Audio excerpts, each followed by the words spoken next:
Guatemala's electoral tribunal has ratified the victory of progressive candidate Bernardo Arevalo in this month's election. But Arevalos' party, the Seed Movement, has been suspended by the electoral registry. The elimination of his party comes after one of the most tumultuous ballots in the Central American country. During campaigning, Arevalos saw several waves of judicial efforts to knock him out of the race. Known by many as the anti-corruption candidate, Arevalo won the election in a landslide more than a week ago. Let's get more now on this from Manuel Rueda, who is following the story for us from Bogota, Colombia. Hello, Manuel. Why has Arevalos' Seed Movement been suspended, first of all? Well, this suspension dates back to a court ruling on July 13th after the first round of the election, where basically a very powerful prosecutor in Guatemala argued that Arevalos' party, Semilla, or the Seed Movement, had been registered with fake signatures back in 2018.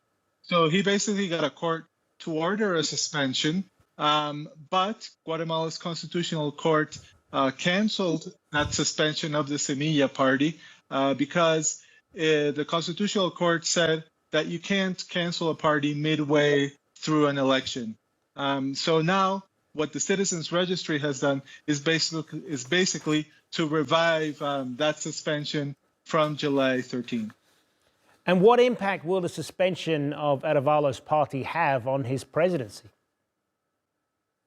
What it could do is it cannot stop him from taking office in January. But what this suspension could do, if it proceeds, is basically the legislators who were elected this year for Arevalos' Seed Movement would be considered independents, would be considered people without a valid party. So they couldn't head, for example, commissions in Guatemala's Congress, which would make it much harder for Arevalo to get legislation passed. However, Arevalos' movement already said tonight in a press conference that they will be appealing this decision, which they called it an act of political persecution. That's how Arevalo himself described it.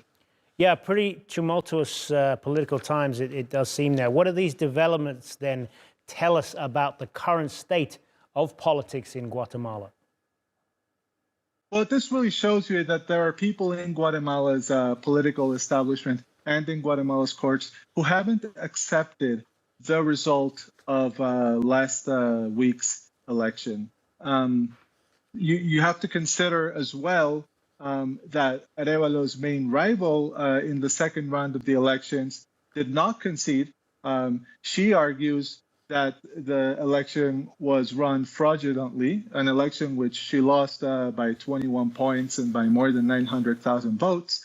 And also, you have to look at this, at the context of this. I mean, the charges against Arevalos' movement were brought up after it was successful in the first round of the election, in an election where 3 opposition candidates had already been banned from running. So for when many Guatemalans see this, what they see is an effort basically by a network of well-connected politicians and prosecutors to stop the popular election result from happening. This is a pact that in Guatemala they describe as the Pact of the corrupt. So basically, a lot of tension still going on in Guatemalan politics and an uncertain outcome for last week's electoral result. Indeed, remains to be seen what's going to happen.